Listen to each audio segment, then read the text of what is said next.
Dalam nama Bapa, Putra, dan Roh Kudus, amin.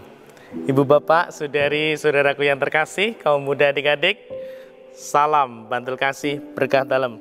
Kembali kita berjumpa dalam renungan harian hari ini, Jumat 18 Desember 2020. Kita akan mengambil dari Injil Matius bab 1 ayat 18 sampai 24. Kelahiran Yesus Kristus adalah sebagai berikut. Pada waktu Maria, ibu Yesus bertunangan dengan Yusuf, ternyata Maria mengandung dari Roh Kudus sebelum mereka hidup sebagai suami istri.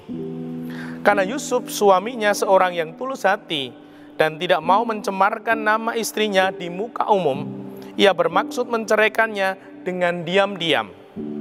Tetapi ketika Yusuf mempertimbangkan maksud itu, malaikat Tuhan tampak kepadanya dalam mimpi dan berkata, "Yusuf, anak Daud, janganlah engkau takut mengambil Maria sebagai istrimu, sebab anak yang di dalam kandungannya adalah dari Roh Kudus.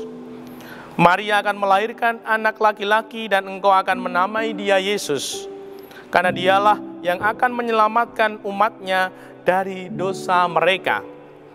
Hal itu terjadi supaya genaplah firman Tuhan yang disampaikan oleh Nabi.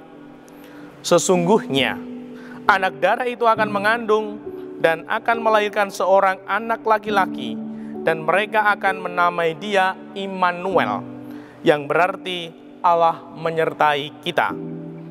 Sesudah bangun dari tidurnya, Yusuf berbuat seperti yang diperintahkan malaikat Tuhan itu kepadanya. Ia mengambil Maria sebagai istrinya.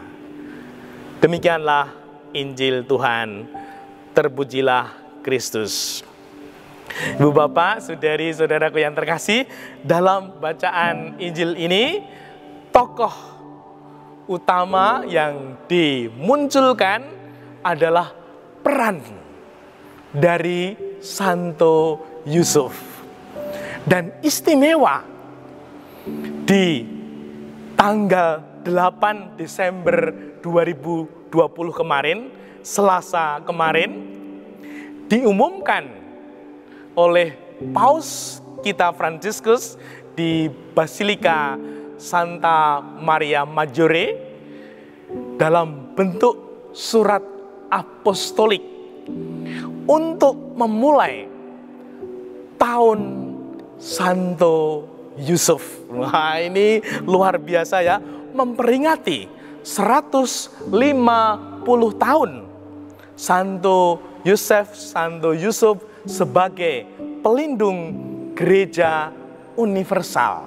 Sudut pandangnya adalah hati seorang ayah, seorang bapa. Yusuf mencintai Yesus menurut 4 pengarang Injil. Nah, ini menjadi renungan dan juga ajakan untuk kita semua, terlebih bapak-bapak. Nah, ini menjadi ajakan semua gereja, terlebih teristimewa bapak-bapak yang tercinta, yang terkasih, untuk belajar dari Santo Yusuf. Dimana kalau di dalam Injil dikatakan Yusuf suaminya seorang yang tulus hati. Kalau di dalam surat apostolik yang kemarin diumumkan oleh Paus Fransiskus, ada 7 poin yang bisa kita renungkan. Yang pertama, Yusuf sebagai bapa yang tercinta. Nah, semoga para bapak menjadi bapak yang tercinta juga.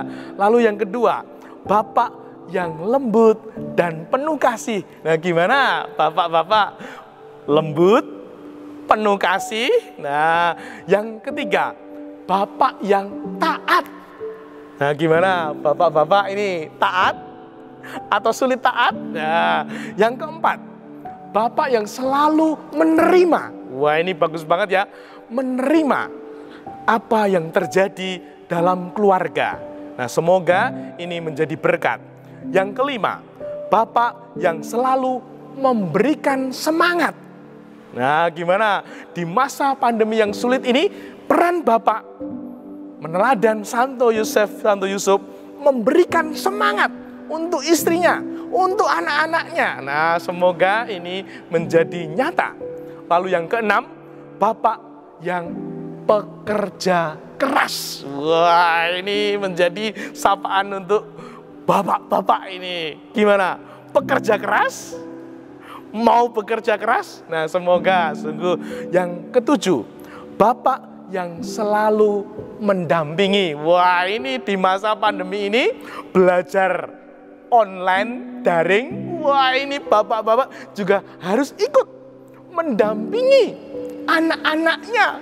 Kalau kemarin mungkin hanya beberapa jam sebelum masa pandemi, sekarang 24 jam harus mau mendampingi anak keluarga supaya anak keluarga kita sungguh terjaga. Nah, semoga di tahun Santo Yusuf ini kita semua belajar dari Santo Yusuf yang tulus hati dan 7 poin tadi, sehingga sungguh hidup kita semakin meneladan Santo Yusuf sebagai pelindung gereja universal. Dimuliakanlah Tuhan kini dan sepanjang masa.